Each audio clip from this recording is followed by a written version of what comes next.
నమస్తే welcome to Y news నేను కళ్యాణి వార్తల్లో ముందుగా హెడ్లైన్స్ తుని మున్సిపాలిటీకి రానున్న కొత్త పాలకులు భువనేశ్వరికి చైర్పర్సన్ ఆచంట సురేష్ కు వైస్ చైర్మన్ ఛాన్స్ కాశ్మీర్లో ఉగ్రదాడిపై ప్రజా ఆగ్రహం జిల్లాల్లో క్యాండిల్ ర్యాలీలు సింహాద్రి అప్పన్న నిజరూప దర్శనం శాస్త్రోక్తంగా చందనం అరగదీత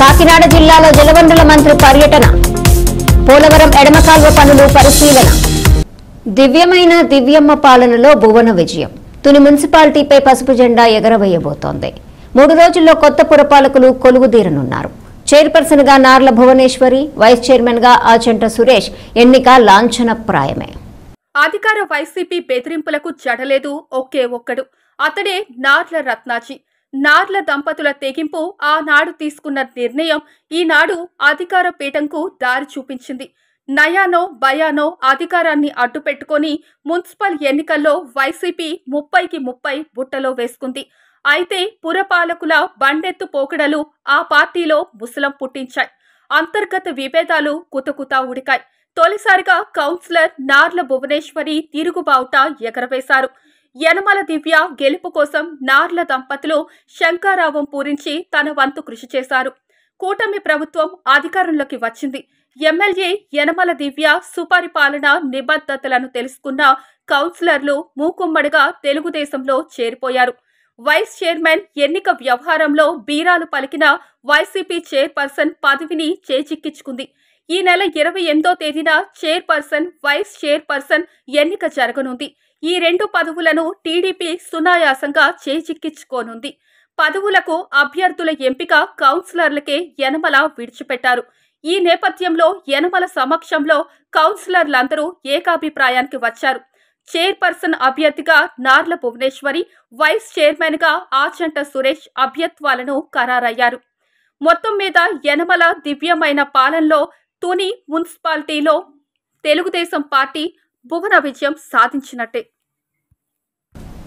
విజయనగరం జిల్లాలో వివిధ ప్రాంతాల్లో పోగొట్టుకున్న మొబైల్స్ ను సైబర్ సెల్ పోలీసులు కొద్ది రోజుల వ్యవధిలోనే ట్రేస్ చేసి సుమారు 42.85 లక్షల విలువైన 264 మొబైల్స్ ను తిరిగి బాధితులకు అందజేశారు జిల్లా ఎస్పీ వకుల్ జిందల్ ఇందుకు సంబంధించిన వివరాలను తెలియజేస్తూ వివిధ ప్రాంతాల్లో మొబైల్స్ ను పోగొట్టుకున్న బాధితులు ఇకపై విజయనగరం పట్టణంలోని సైబర్ సెల్ కార్యాలయానికి రావాల్సిన అవసరం లేదని తమకు దగ్గరలోని పోలీస్ స్టేషన్ ను సంప్రదించి మొబైల్ పోయినట్లు లేదా మిస్ అయినట్లుగా ఫిర్యాదు చేయవచ్చునన్నారు జిల్లాలో బాధితులు పోగొట్టుకున్న మొబైల్ ఫోన్లను ట్రాక్ చేసేందుకు ప్రత్యేకంగా మిస్సింగ్ మొబైల్ ట్రాకింగ్ సిస్టమ్ ను ఏర్పాటు చేశామన్నారు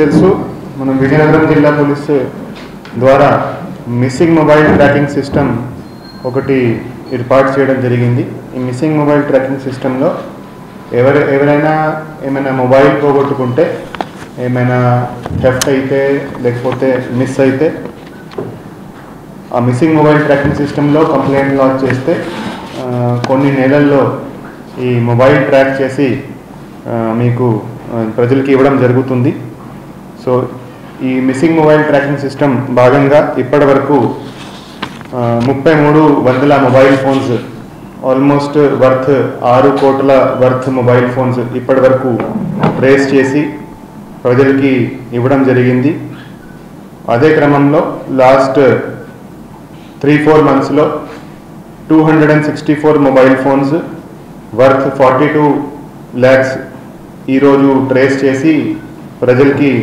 అప్పగించడం జరుగుతుంది సో ఈ 264 మొబైల్స్ ఈ మనకి గత సంవత్సరం వచ్చిన కంప్లైంట్స్ కొన్ని ఈ సంవత్సరం వచ్చిన కంప్లైంట్స్ సంబంధించి ఈ మిస్సింగ్ మొబైల్ ట్రాకింగ్ సిస్టమ్ ద్వారా ట్రాక్ చేసి ఈరోజు ఇవ్వడం జరుగుతుంది సో ఎవరికైనా ఏమైనా మొబైల్ మిస్ అయితే ఏమైనా దొంగతనం అయితే ఒక మొబైల్ నంబర్ ఒకటి మేము ఏర్పాటు చేశాము 8977945606 8977 945606 ఈ మొబైల్ నెంబర్కి వాట్సాప్ మెసేజ్ పెట్టిన ఒక రెస్పాన్స్లో ఒక గూగుల్ ఫామ్ వస్తుంది. ఆ గూగుల్ ఫామ్లో మీరు పోగొట్టుకున్న మొబైల్ డీటెయిల్స్ ఎంటర్ చేస్తే కొన్ని నెలల్లోనే మీకు మొబైల్ ట్రేస్ చేసి మీకు మళ్ళీ ఇవ్వడం జరుగుతుంది. ఇంతకుముందు ఎవరికైనా మొబైల్ పోతే కాకినాడ జిల్లా కిర్లంపూడి మండలం కృష్ణవరం గ్రామంలో జరుగుతున్న పోలవరం ఎడమ కాలువ పీకేజీ 3 పనులను జగ్గంపేట శాసనసభ్యులు జ్యోతుల నెహ్రూ జిల్లా టీడీపీ అధ్యక్షుడితో కలిసి రాష్ట్ర నీటిపారుదల శాఖ మంత్రి నిమ్మల రామానాయుడు పరిశీలించారు. అనంతరం పనులు జరుగుతున్న తీరును ఇంజనీర్లు ఫోటో ఎగ్జిబిషన్ ద్వారా వివరించారు. ఈ సందర్భంగా మంత్రి రామానాయుడు మాట్లాడుతూ ఉదయం నుంచి ఏలేరు ఎడమ కాలువ పనులు పరిశీలిస్తున్నామని, ఆ రోజు ముఖ్యమంత్రి చంద్రబాబు ఒక టార్గెట్ పెట్టారని 2025 జూన్ నాటికి పోలవరం ఎడమ కాలువ ద్వారా రైతులకు నీళ్లందించాలనే సంకల్పంతో పనులు వేగవంతం చేయటం జరిగిందని, అందులో భాగంగా ఈ రోజు ఇక్కడికి రావటం జరిగిందన్నారు. ఈ కార్యక్రమంలో ఎస్వీఎస్ అప్పలరాజు, ఎంపీపీ తోట రవి, తోట గాంధీ, కొత్త వెంకటేశ్వరరావు తదితరులు పాల్గొన్నారు.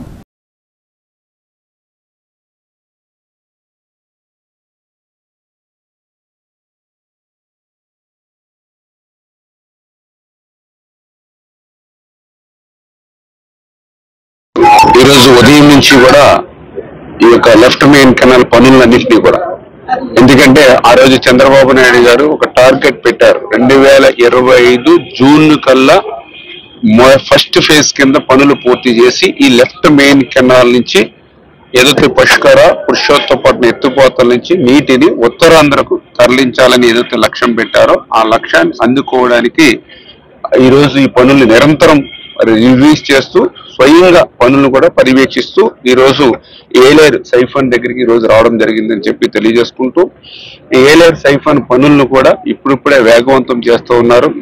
ఇంకా ఈ యొక్క ఏప్రిల్ నెలలో జరగవలసినటువంటి వర్క్ కూడా ఇంకా పెండింగ్ కనపడుతూ ఉంది కాబట్టి దాన్ని కూడా మరి రేపు నెలలో కవర్ చేసేటువంటి విధంగా పూర్తి స్థాయిలో డే అండ్ నైట్ షిఫ్ట్స్ కింద కూడా పెట్టుకుని ఏదైతే ఈ యొక్క మెటీరియల్ కానీ లేదంటే మిషనరీ కానీ ఏదైతే ఉందో ఇంకా ఫుల్ ఫ్లెడ్జ్డ్ గా పెట్టుకోమని చెప్పేసి కూడా ఇప్పుడే అధికారులకి ఏజెన్సీ కూడా ఆదేశించడం జరిగింది అనే విషయాన్ని సందర్భంగా తెలియజేసుకుంటూ, అదేవిధంగా ఈ జగ్గంపేట నియోజకవర్గానికి సంబంధించి జ్యోతుల నెహ్రూ గారు మొదటి నుంచి కూడా ఏదైతే తాళ్ళూరు లిఫ్ట్, ఎందుకంటే దగ్గర ఇది 31,000 ఎకరాలకి సాగునీరు అందించేటువంటి లిఫ్ట్.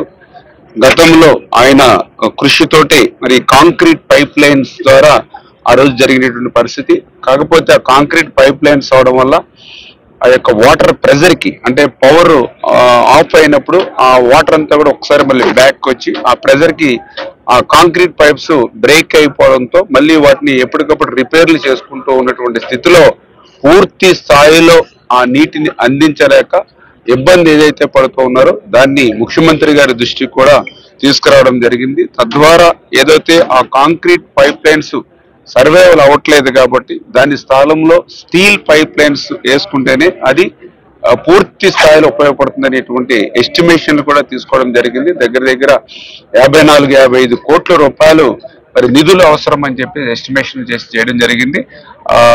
ఏదైతే ఆ ఎస్టిమేషన్స్ కూడా మరి తొందరలోనే గవర్నమెంట్ కి పంపించి ఆ నిధుల్ని మరి ప్రభుత్వం ఆర్థిక పరిస్థితి సహకరించినటువంటి స్థితిలో అవకాశం ఉన్నంత మేరకు మరి బడ్జెట్ నుంచి ఇవ్వడం కానీ, లేదంటే హమ్ మోడల్లో కూడా మరి మొన్ననే మెగా వాళ్ళను కూడా అడగడం జరిగింది. ఏదైతే వీటన్నిటినీ కూడా ఒక 10 years 20 years మెయింటెనెన్స్ తీసుకుని పూర్తి స్థాయిలో పనిచేసేటువంటి విధంగా ఎవ్రీ మంత్ గవర్నమెంట్ నుంచి మనం వాళ్ళ ఛార్జెస్ చెల్లించేటువంటి విధంగా కూడా ఒక మోడల్ కూడా మేము ఆలోచిస్తున్నాం. ఏది అయినప్పటికీ కూడా మరి జ్యోతుల నెహ్రూ గారు సీనియర్ నాయకులు ఒక రైతు నాయకులుగా ఖచ్చితంగా ఆ తాళ్ళూరు లిఫ్ట్ ఏదైతే ఉందో దాని అవసరాన్ని గుర్తించి అది పూర్తి చేసేటువంటి బాధ్యత కూడా ఏదైతే ఆ స్టీల్ పైప్ లైన్స్ పూర్తి చేసే బాధ్యత కూడా తీసుకుంటామని చెప్పి తెలియజేసుకుంటూ, కాశ్మీర్లో ఉగ్రమూకల నరమేధంపై ప్రజల్లో ఆగ్రహ జ్వాల రగులుతుంది.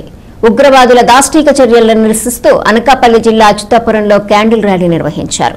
ఎమ్మెల్యే సుందరపు విజయ్ కుమార్ ఆధ్వర్యంలో పురవీధుల గుండా ఈ ర్యాలీ కొనసాగింది.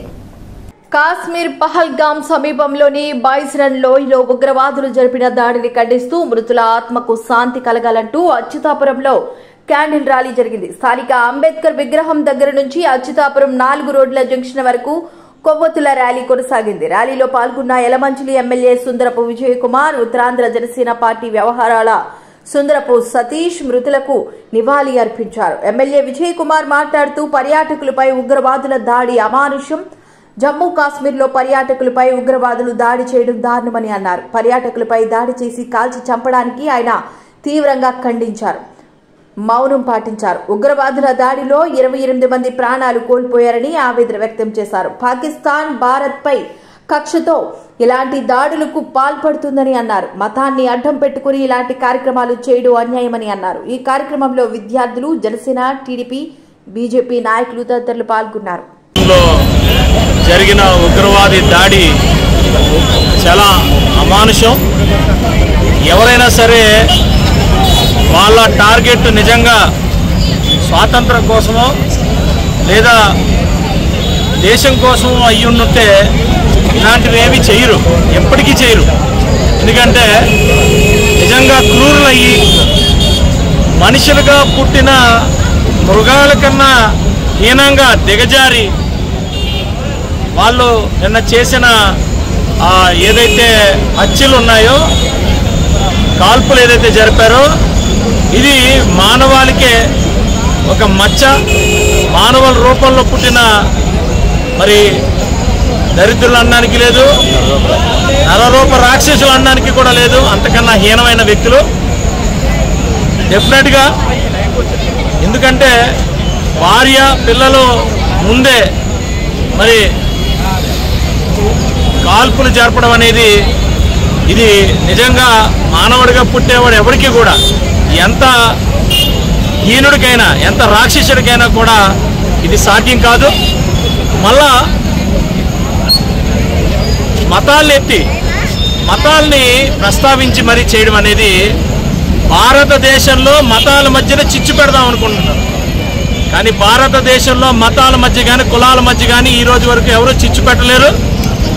జమ్మూ కాశ్మీర్లోని పెహల్గాంలో ఉగ్రదాడిని అన్ని వర్గాల ప్రజలు ముక్తకంఠంతో ఖండించాలని జనసేన పార్టీ కొత్తపేట నియోజకవర్గ ఇన్ఛార్జి బండారు శ్రీనివాస్ అన్నారు. జనసేన పార్టీ అధ్యక్షుడు పవన్ కళ్యాణ్ పిలుపు మేరకు రావులపాలెం సెంటర్లో శ్రీనివాస్ ఆధ్వర్యంలో 3 రోజులు నిరసన కార్యక్రమాలు ప్రారంభించారు. మొదటి రోజు నిరసనలో భాగంగా దీక్ష చేపట్టారు. ఈ సందర్భంగా ఆయన మాట్లాడుతూ దేశంలో ఉగ్రవాదులను ఏరివేయాలని, ఉగ్రదాడిలో ప్రాణాలు కోల్పోయిన కుటుంబాలను ఆదుకోవాలని కోరారు. పవన్ కళ్యాణ్ పిలుపు మేరకు 3 రోజులు సంతాప దినాలు పాటిస్తూ పార్టీ పతాకాలను అవనతం చేశామన్నారు.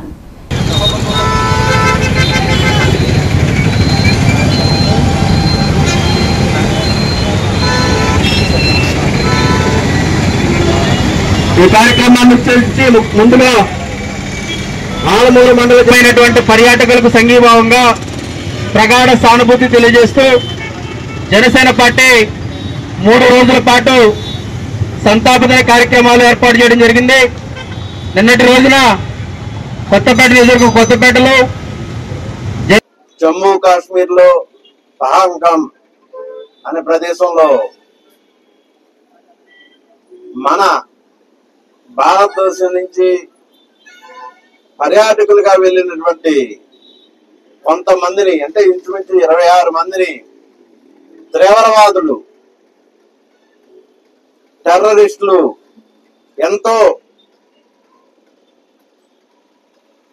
దుర్మార్గంగా దుశ్చర్య చేసి వారిని హతం చేయడం, 26 మందిని హతం చేసి పర్యాటకులను హతం చేయడం అయితే జరిగింది. అయితే మన భారతదేశ సమగ్రతను, శాంతి భద్రతను విఘాతం కలిగించే విధంగా తీవ్రవాదులు అయితే దుశ్చర్య చేయటం, దాన్ని మన భారతీయులందరూ ముక్త కంఠంతో, ఏకకంఠంతో దీన్ని తీవ్రంగా మనం ఖండించడం అయితే జరిగింది. జనసేన పార్టీ అధ్యక్షులు పవన్ కళ్యాణ్ గారు అయితే ఎంతో కలత చెంది పర్యాటకుల మృతికి, వారి కుటుంబాలకి తీవ్ర సంతాపం వ్యక్తం చేస్తూ 3 రోజులు సంతాప దినాలు కూడా ప్రకటించడం జరిగింది. దానిలో భాగంగానే మన ఆంధ్ర రాష్ట్రం దేశంలో మొత్తం ఎక్కడ జన సైనికులు ఉన్నా సరే వారికి తీవ్ర సానుభూతి తెలియజేస్తూ ఈ తీవ్రవాదుల దుశ్చర్యకు నిరసన వ్యక్తం చేస్తూ మనమంతా నిరసన కార్యక్రమాలు చేయాలని తెలియజేయటం, దానిలో భాగంగానే నిన్నటి రోజున ఎక్కడికక్కడ రాష్ట్రం అంతా కూడా జనసేన పార్టీ జెండాను అవతరణ చేయటం. జమ్మూ కాశ్మీర్లోని బైసరన్ ప్రాంతంలో పర్యాటకులపై ఉగ్రవాదులు దాడి చేసి 28 మందిని హతమార్చడాన్ని తీవ్రంగా ఖండిస్తూ జనసేన పార్టీ అధ్యక్షులు పవన్ కళ్యాణ్ స్థానిక శాసనసభ్యులు కొనతాల రామకృష్ణ పిలుపు మేరకు ఈ దుశ్చర్యను ఖండిస్తూ మృతులకు కొవ్వొత్తుల ద్వారా సంతాపం తెలియజేశారు. అనకాపల్లి జనసేన పార్టీ మరియు బీజేపీ నాయకుల పక్షాన మృతులకు సంతాపం తెలియజేస్తూ పట్టణ 4 రోడ్ల కూడలి నుండి ఎన్టీఆర్ సర్కిల్ వరకు కొవ్వొత్తులతో నిరసన ప్రదర్శన చేయటం జరిగింది. ఈ సందర్భంగా నాయకులు మాట్లాడుతూ దేశంలో అన్ని మతాలు సంస్కృతులు సమానమని, అందరూ సోదరభావంతో జీవిస్తున్న నేపథ్యంలో మతం అడిగి సైనిక దుస్తుల్లో వచ్చి చంపేయటం అనేది చాలా దుశ్చర్య అని, ఖచ్చితంగా పోయిన 28 ప్రాణాలకు సంబంధించి సరైన గుణపాఠం ఉగ్రమూకలకు తెలియజేయాలని భారత ప్రభుత్వాన్ని కోరారు. మరొకసారి సర్జికల్ స్ట్రైక్ జరగాల్సిన అవసరం ఉందన్నారు. ఈ కార్యక్రమంలో జనసేన నాయకులు, బీజేపీ నాయకులు అధిక సంఖ్యలో పాల్గొన్నారు.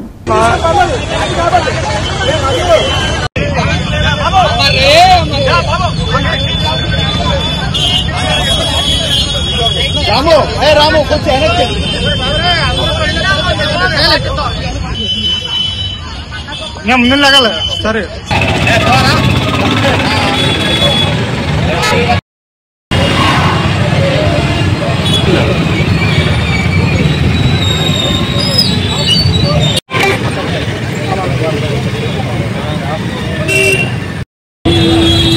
అందరికీ నమస్కారం. నిన్న జరిగినటువంటి ఉగ్రవాద చర్యలు ఏవైతే ఉన్నాయో వాటన్నింటినీ కూడా ఈ భారత ప్రభుత్వం ఖండిస్తూ ఉంది. అదేవిధంగా మా అధినాయకులు పవన్ కళ్యాణ్ గారు పిలుపు మేరకు స్థానిక శాసనసభ్యులు శ్రీ కొనతాల రామకృష్ణ గారి ఆదేశాల మేరకు ఈరోజు కొవ్వొత్తుల ర్యాలీ కూడా చేయడం జరిగింది. వీట కేవలం పర్యాటకుల మీద ఈ ఉగ్రవాదులు ఎటువంటి దాడి చేశారో మతం అడిగి వాళ్ళపై దాడి చేసి ఇటువంటి కుతంత్రాలు పన్నారు. వీటన్నిటినీ కూడా ప్రభుత్వం తగు చర్యలు తీసుకుంటుందని అనుకుంటున్నాను. దేశంలో భాగమైనటువంటి జమ్మూ కాశ్మీర్లో పహల్గాం ప్రాంతంలో మరి నిన్న పర్యాటకం కోసం వెళ్ళినటువంటి అమాయక ప్రజలని సైనిక దుస్తుల్లో వచ్చి మరి ఉగ్రవాదులు కొంతమంది 6 ఉగ్రవాదులు చంపేయడం అనేది చాలా అమానుషమైన చర్య, చాలా ఘోరమైన చర్య. కేవలం అక్కడ ఉన్నటువంటి పర్యాటకులందరినీ కూడా మతం అడిగి చంపేయడం అనేది చాలా నిజంగా అతి ఘోరమైన విషయం.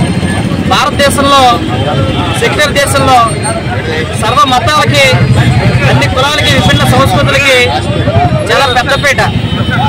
ఏ విధమైనటువంటి మతస్థులు ఉన్నా కూడా అందరూ కూడా సోదరభావంతో సామరస్యంగా పోతుంటే ఈ దేశంలో మరి ఈ పేరుతో చంపాలనే ఆలోచన చేయడం ఈ దేశంలో ఒక రకంగా చెప్పాలంటే కుట్రలు తెరతీయాలనే ఆలోచన ఉగ్రవాద సంస్థ యొక్క ఉంది. జమ్మూ కాశ్మీర్ ఘటన యావత్ జాతిని కుదిపేసింది. ఉగ్రవాదుల నరమేధాన్ని ముక్తకంఠంతో ఖండించారు. విజయనగరంలో ఉగ్రవాదుల చర్యను నిరసిస్తూ ఎమ్మెల్యే ఆధ్వర్యంలో నిరసన ప్రదర్శన జరిగింది. జమ్మూ కాశ్మీర్ పహల్గాల్లోని బైసరన్ ప్రాంతంలో ఉగ్రవాదుల దాడుల్లో మరణించిన వారికి సంతాపం తెలుపుతూ ఉగ్రవాదుల దుశ్చర్యను ఖండిస్తూ విజయనగరం నియోజకవర్గం జనసేన పార్టీ ఆధ్వర్యంలో విజయనగరం కోట జంక్షన్ నుండి గంట స్తంభం జంక్షన్ వరకు నిర్వహించిన కొవ్వొత్తుల ర్యాలీకి సంఘీభావం తెలుపుతూ విజయనగరం శాసన సభ్యురాలు పూసపాటి అదితి విజయలక్ష్మి గజపతి క్యాండిల్ ర్యాలీలో పాల్గొన్నారు. ఈ కార్యక్రమంలో రాష్ట్ర తూర్పు కాపు కార్పొరేషన్ చైర్పర్సన్ శ్రీమతి పాలవలస యశస్వి, బీజేపీ జిల్లా అధ్యక్షులు ఉప్పలపాటి రాజేష్ వర్మ మరియు టీడీపీ, జనసేన, బీజేపీ పార్టీల నాయకులు, కార్యకర్తలు పాల్గొన్నారు.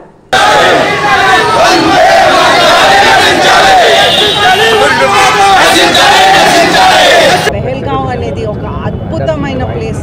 అయితే ఆ బ్యూటిఫుల్ ప్లేస్కి వెళ్ళి ఒక ప్రశాంతంగా, ఒక ప్రశాంత వాతావరణంలో ప్రకృతి దగ్గర ఉండి పీస్ఫుల్గా ఉండాలనే ఉద్దేశంతో టూరిస్ట్స్ పెహల్గాంకి వెళ్ళారు.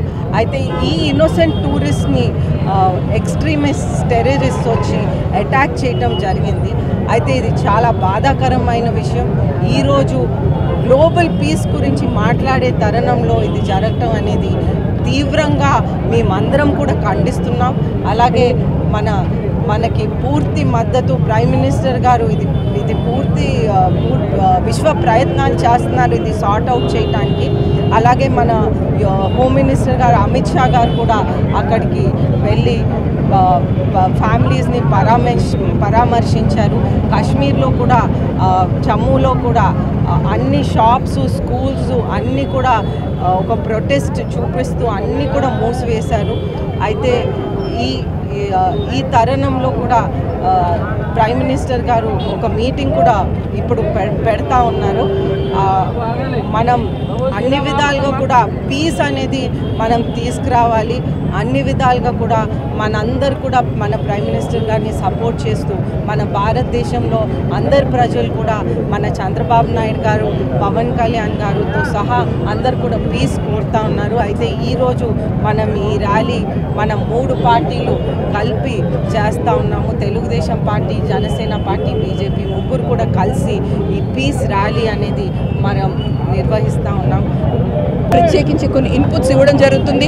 బాధ ఏమంటే ఏపీ నుంచి కూడా ఒక ఇద్దరు ఇలాగా చనిపోవడం, ఒకళ్ళైతే విశాఖపట్నం, ఇంకొకళ్ళు వేరే ప్రాంతాల నుంచి ఉండడం, వాళ్ళ కుటుంబాలకు కూడా ప్రత్యేకించి మా నాయకులు, కూటమి నాయకులు వెళ్ళి పరామర్శ చేయడం కూడా జరుగుతుంది. అక్కడ అమిత్ షా గారు అందరూ కూడా వెళ్ళి స్వయంగా వాళ్ళ కుటుంబాలకి సంతాపం చెప్పడం, వాళ్ళ కండోలెన్స్. తెలంగాణ ఇంటర్ ఫలితాలలో గుంటూరు జిల్లా తెనాలి ఐతానగర్ కు చెందిన ఎండ్రపాటి గ్రేసీ మాణిక్య చోజన్ రాష్ట్ర స్థాయిలో 2వ ర్యాంక్ సాధించింది. ఈ నేపథ్యంలో స్థానిక తహసీల్దార్ కెవి గోపాలకృష్ణ, మండల విద్యాశాఖ అధికారి డాక్టర్ మేకల లక్ష్మీనారాయణ విద్యార్థిని అభినందించారు. అభినందించిన వారిలో బుద్ధిస్ట్ అసోసియేషన్ రాష్ట్ర కార్యదర్శి ఎండ్రపాటి అశోక్ కుమార్, బార్ అసోసియేషన్ అధ్యక్షులు బేతాల ప్రభాకర్, ప్రముఖ న్యాయవాది పెళ్లి విద్యాసాగర్, హైకోర్టు న్యాయవాది పెరికల డానియల్, అంబటి విజయరాజు, పిల్లి ప్రేమ్రాజ్, అంబటి శేషు, రాయపూడి వెంకటేశ్వరరావు, గెడ్డటి సుందర్ సునీల్, అందే శ్యామ్ పాల్గొన్నారు. తెలంగాణ రాష్ట్రంలో స్టేట్ ఇంటర్ రిజల్ట్స్ వచ్చిన తర్వాత స్టేట్ లో 2nd ర్యాంక్ సాధించిన మా ఐతానగర్ తెనాలికి చెందిన ఐతానగర్ పాప అయినటువంటి ఈ అమ్మాయిని హృదయపూర్వకంగా అందరం మేము అభినందిస్తున్నాం, ప్లస్ అమ్మాయిని ఆశీర్వదిస్తున్నాం. And her goal is to become one IAS officer. And definitely ఈ అమ్మాయి మా ఐతానగర్ పేరు నిలబెడుతుందని మాకు డెఫినెట్లీగా మాకు గట్టిగా మాకుంది. ఇక్కడ ఒక్క విషయం నేను చెప్పి ముగించేస్తానండి. నాలెడ్జ్ అనేది ఎవరి సొత్తు కాదండి. ఫస్ట్ ఆఫ్ ఆల్ చాలా మంది ఏమంటున్నారంటే ఈ ఎస్సీ ఎస్టీలు కేవలం రిజర్వేషన్ మూలనే వస్తున్నారు పైకి అని అంటున్నారు. That is total wrong. ఇంతకు ముందు కంభంపాటి సంచారాన్ని స్టేట్ ఫస్ట్ లో వచ్చింది, ఒకప్పుడు స్టేట్ ఫస్ట్ 10th క్లాస్. కాబట్టి ఇక్కడ దయచేసి స్టూడెంట్ గా చూడండి, ఎవరు కూడా రిజర్వేషన్ ఫలితం ఆ విధంగా చూడొద్దు. మరి ఈ అమ్మాయికి ఏం రిజర్వేషన్ ఉంటే మరి స్టేట్ లో 2nd ర్యాంక్ సాధించిందని చెప్పి నేను అడుగుతున్నా. కాబట్టి definitely we have to appreciate her and it will become an IAS officer shortly. Thank you very much. పాప మేరీ గ్రేస్ మాణిక్య చోజన్, డాక్టర్ ఆఫ్ రాజేంద్ర. ఆ పాప తెనాలి పేరుని ఒక విధంగా గట్టిగా నిలబెట్టిందనే చెప్పాలి. తెలంగాణ ఇంటర్మీడియట్ ఫలితాల్లో రాష్ట్రంలోనే టాపర్ గా నిలిచింది. అక్కడ నారాయణ ఐఏఎస్ కోచింగ్ అకాడమీలో ఇప్పుడే పాప మార్కుల విషయం తెలుసుకొని నేను చాలా ఆనందపడ్డాను. వ్యక్తిగతంగా మన తెనాలి ప్రాంతానికి మంచి పేరు తీసుకొచ్చింది ఆ పాప. భవిష్యత్తులో కూడా ఐఏఎస్ లక్ష్యం అని చెప్పింది. ఖచ్చితంగా తన లక్ష్యానికి చేరుకుంటుందనే నమ్మకం ఉంది. ఆ పాపతో మాట్లాడితే మంచి కాన్ఫిడెన్స్, నాలెడ్జ్ అర్థమైంది. తండ్రి కోవిడ్ సమయంలో చనిపోవడంతో తల్లి వెల్ఫేర్ అసిస్టెంట్ గా పనిచేస్తూ పాపను కష్టపడి చదివించిందనే విషయం కూడా మాకు ఇక్కడికి వచ్చిన తర్వాత తెలిసింది. తల్లిదండ్రులకి పిల్లలు బాగా చదవాలనే కోరిక ఎప్పుడు ఉంటుంది. వాళ్ళ ఆశల్ని ఇప్పుడున్న పరిస్థితుల్లో పిల్లలు ఈ సెల్ ఫోన్స్ అన్ని లేకపోతే వివిధ రకాల చెడు అలవాట్లకి దగ్గరవుతున్న ఈ తరుణంలో మరి వీటన్నిటిని అధిగమించి ఈ పాప ఉన్నత స్థానంలో ఉండడం కోసం చేస్తున్న ఈ ప్రయత్నం సక్సెస్ కావాలని, భవిష్యత్తులో మన తెనాలి ప్రాంతం పేరు మారుమోగాలని, ఈ పాప ఐఏఎస్ గా ఏదో ఒక రోజు మనం ఖచ్చితంగా చూడాలని మనస్ఫూర్తిగా కోరుకుంటూ ఈ పాపకి శుభాభినందనలు తెలియజేస్తున్నాం. Thank you. విడుదల చేసినటువంటి ఇంటర్మీడియట్ రిజల్ట్ లో మన తెనాలి ప్రాంతానికి చెందినటువంటి ఐతానగర్ చెందినటువంటి అమ్మాయి మరి హెచ్పిసి ర్యాంక్ లో మరి నారాయణ కోచింగ్ సెంటర్ లో చేరి మరి ఐఏఎస్ ని లక్ష్యంగా పెట్టుకొని ఇంటర్మీడియట్ మరి first year second year marks అనేవి కూడా కలిపి స్టేట్ సెకండ్ ర్యాంకు సాధించడం అనేది గర్వకారణం. మరి ఆ పాపను అభినందిస్తూ ఈరోజు మరి విద్యాశాఖ తరఫున మరి ప్రత్యేకంగా రావటం అనేది జరిగింది. మరి ఈ పాప అందరికి ఇన్స్పిరేషన్ గా ఉండాలని చెప్పేసి, బాగా చదువుకోవాలని చెప్పేసి నేను కోరుకుంటున్నాను. ముఖ్యంగా బాలికలు చదువు విషయంలో బాలికలు మరి వెనకడిగే కూడా గతంలో ఇప్పుడు చూసినట్లయితే గతంలో వేరే విధంగా ఉండేది, ఇప్పుడు మాత్రం బాలికలు ముందంజలో ఉన్నారు, పై చేయిగా ఉన్నారు. మరి అందరూ కూడా బాగా చదువుకోవాలి, మంచి భవిష్యత్తును కలిగి ఉండాలని చెప్పి కోరుకుంటూ ఈ పాప భవిష్యత్తులో మరి వారు ఏదైతే ఏ ఉద్దేశంతో అయితే మరి ఉన్నారో మరి సివిల్ సర్వీసెస్ లో మంచి ర్యాంకును సాధించి ఒక సివిల్ సర్వెంట్ గా మరి మంచి ఉన్నత స్థితిలోకి రావాలని చెప్పేసి నేను అభినందిస్తూ ఆ పాప అందరికి కూడా ఆదర్శప్రాయంగా నిలవాలని చెప్పేసి నేను కోరుకుంటున్నాను. మాణిక్య చూసాను. నేను నారాయణ ఐఎస్ అకాడమీలో నా ఇంటర్ ఫస్ట్ ఇయర్ ఇంకా సెకండ్ ఇయర్ పూర్తి చేసుకున్నాను. ఇంటర్ ఫస్ట్ ఇయర్ లో నాకు 468 వచ్చాయి out of 475. Inter second year లో 1000 కి 987 వచ్చాయి. నాకు ఇన్ని మార్క్స్ రావడానికి మెయిన్ రీజన్ వచ్చేసి మా మమ్మీ నన్ను ఎంతగానో మోటివేట్ చేశారు, చాలా ఇన్స్పైర్ చేశారు. ఇంకా నా కాలేజ్ కూడా నన్ను బాగా సపోర్ట్ చేసింది ఇన్ని మార్క్స్ రావడానికి. ఇంకా నాకు సపోర్ట్ చేసిన అందరికి, మా ఫ్యామిలీ మెంబర్స్, టీచర్స్ అందరికి thank you so much. Visakha Simhachalam సింహగిరిపై ఈ నెల 30న వరాహలక్ష్మి నృసింహస్వామి వారి నిజరూప దర్శనం వైభవంగా జరగనున్నది. చందనోత్సవం సందర్భంగా నేటి నుండి సింహగిరిపై శాస్త్రోక్తంగా చందనం అరగదీత ప్రారంభమైంది. అలాగే స్వామివారి దర్శనానికి సంబంధించిన టికెట్ల అమ్మకాలను కూడా ఆలయ అధికారులు ప్రారంభించారు. తొలి గంధాన్ని ఆలయ ప్రధాన అర్చకులు గొడవర్తి శ్రీనివాసాచార్యులు, ఈవో సుబ్బారావు, ఎమ్మెల్యే గణబాబులు చందనం చెక్కలను అరగతీశారు. భక్తుల దర్శనార్థం 300, 1000 రూపాయల టికెట్లను సింహాచలం యూనియన్ బ్యాంక్ మరియు State Bank of India, Akkayyapalem, KGH, Maharanipeta, State Bank of India, Birla junction, Saligramapuram బ్రాంచ్లలో బ్యాంక్ పని సమయాల్లో 29వ తేదీ వరకు టికెట్లు లభ్యం కానున్నాయని ఈవో తెలిపారు.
కేజీన తీయాలా రోజు సరిపోతాయి.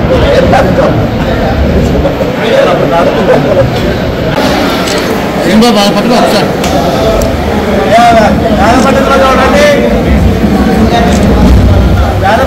రండి.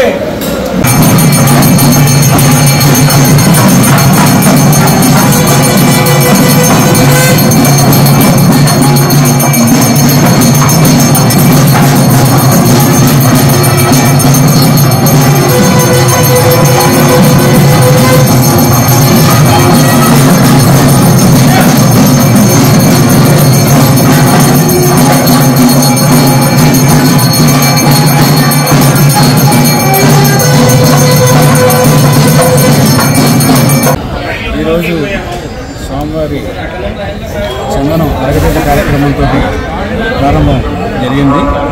మనం 30వ తేదీ జరిగేటువంటి చందనోత్సవం జరిగింది. అదేవిధంగా ముందు ఈరోజే టికెట్స్ 1000 రూపాయలు, 300 రూపీస్ టికెట్స్ని వారికి ఆ టికెట్స్ని ఆన్లైన్లోను అలాగే మాన్యువల్గాను ఇచ్చే కార్యక్రమాలు ఈరోజు మొదలుపెట్టడం జరిగింది. మనం నెంబర్ ఏదైతే నిర్దేశించిన నెంబర్ ఉన్నాయో ఈ నెంబర్లన్నీ కూడా మనం 29 వరకు ఇవ్వడం జరుగుతుంది. ఇంకా ముందే మనం ఆ నెంబర్ అయిపోయినట్టయితే ఇది క్లోజ్ చేయడం జరుగుతుంది. ఎందుకంటే ఇవన్నీ కూడా ఆన్లైన్లో మన బ్యాంక్ ద్వారా అలాగే state Bank of India, union bank of India ఈ ఇద్దరు సింహాచలం బ్రాంచ్లో మనం కూడా ఏర్పాటు చేసాము. కొండపైన ఇక్కడ 4 కౌంటర్లో మార్నింగ్ ఉదయం 7 గంటల నుంచి 7 గంటల దాకా జరుగుతుంది. సింహాచలం కింద బ్రాంచ్లో 2 బ్రాంచ్ల్లో కూడా ఉదయం 9 గంటల నుంచి రాత్రి 7 గంటల వరకు ఇవ్వడం జరుగుతుంది. అదేవిధంగా వాళ్ళ శనివారం ఆదివారం కూడా బ్యాంకులో ఈ టికెట్ విషయంలో ఎటువంటి ఇబ్బంది లేకుండా వాళ్ళు పనిచేయడం జరుగుతుంది. అదేవిధంగా భక్తుల సౌలభ్యార్థం టౌన్లో మనకి బిర్లా సెంటర్ దగ్గర, అలాగే స్పెషల్ చేసినటువంటి మన సీతందార ఏరియాలో సాయిరాంపురం ఇలా బ్రాంచ్ల లిస్టులో మనం నాన్న ప్రెస్ రిలీజ్ కూడా జరిగింది. అక్కడ కూడా టికెట్లు బ్యాంక్ అవర్స్లో వాళ్ళు ఇవ్వడం జరుగుతుంది. ఈ విధంగా టికెట్లు ఆన్లైన్లోను అదేవిధంగా కౌంటర్ ద్వారాను భక్తుల సౌకర్యార్థం ఆన్లైన్ ఇంకా. వార్తలు ముగించే ముందు హెడ్లైన్స్ మరోసారి. తుని మున్సిపాలిటీకి రానున్న కొత్త పాలకులు. భువనేశ్వరికి చైర్పర్సన్, ఆచంట సురేష్ కు వైస్ చైర్మన్ ఛాన్స్. కాశ్మీర్లో ఉగ్రదాడిపై ప్రజా ఆగ్రహం. జిల్లాల్లో క్యాండిల్ ర్యాలీలు. సింహాద్రి అప్పన్న నిజరూప దర్శనం. శాస్త్రోక్తంగా చందనం అరగదీత. కాకినాడ జిల్లాలో జలవనరుల మంత్రి పర్యటన. పోలవరం ఎడమ కాల్వ పనులు పరిశీలన. ఈ వార్తలు ఇంతటితో సమాప్తం. తిరిగి ప్రసారమయ్యే వై న్యూస్ లో మళ్ళీ కలుసుకుందాం. అంతవరకు సెలవు. నమస్కారం.